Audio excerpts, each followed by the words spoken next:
Welcome to this track guide for the Hooton Park circuit. This was filmed using a GX UK kart racing in the final of the O-Plate in October 2023. You'll notice some mild defending on the start-finish straight, and that's because this was the closing stages of the final and P2 was directly behind me. As with most of my track guides, we're going to run through once at high speed, then we're going to break the lap down in detail, showing you some hints and tips of how to get the best out of your car over the lap, and then we'll run through at full speed with no interruptions.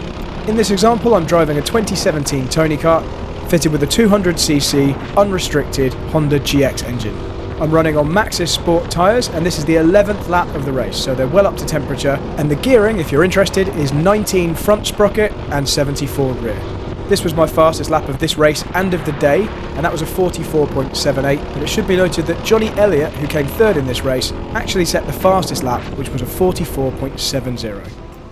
So onto the detailed guide, and it's important to start the lap by being all the way over to the left hand side, maximising your entry into the final corner, making the first apex and really carrying as much speed as possible on the exit. Now you want to be all the way on the left hand side. I'm in the middle and move to the right because I'm defending from P2 in this race, although it doesn't seem to affect my lap time too badly because I'm able to get back over to the left hand side onto this little extra section of tarmac highlighted in green before turning into turn 1, where you really want to aim for that curb on the inside, really getting your right hand tyre fully off the track. It's hanging in mid-air there before you bump back over the curb and back onto the circuit, using as much of the exit concrete as possible, and again using the full track width on the entry to turn 2.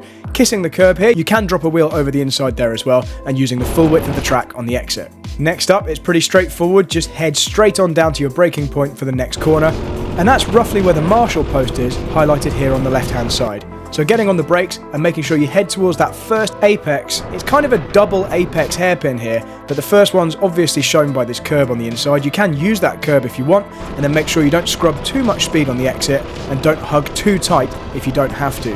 Then on the right hand side here, you're going to dip a wheel into this little groove which has been ground out by people's sprocket carriers before heading for the curb on the inside. Now it's important to modulate the brakes in the middle of this double left-hander, and you see I do that around about now to try and manipulate the rear end around, but not too much so you have any major oversteer, just enough to kiss that next curb and then get on the gas early to run wide onto the exit curb here. Trying to use the flat part. If you nibble the serrated section, it's not too bad, but try and get back off of it as quick as possible so you can use the curb on the inside of the chicane on the right, and exactly the same on the left. Now I don't really use quite enough curb here. You're going to see my left tyre doesn't go over the grass as much as it should have done, but I do manage to get all the way back over to the left hand side, ready for the final corner. Now at this stage I'm half a second up. I do lose 1/10 in this corner, so it can't have been perfect. Maybe I was just slightly too delayed getting on the throttle on the exit here. And once again, we obviously want to use the full width of the track on the exit here. Remember, I'm just defending from P2 as I use the exit and move to the right-hand side. So that's a lap of the Hooton Park circuit. Decent track conditions, although a little bit cold for these tyres, and I expect we'd see lap times a few tenths quicker in the middle of the summer. Now, one more time at full speed without me talking over the top of it.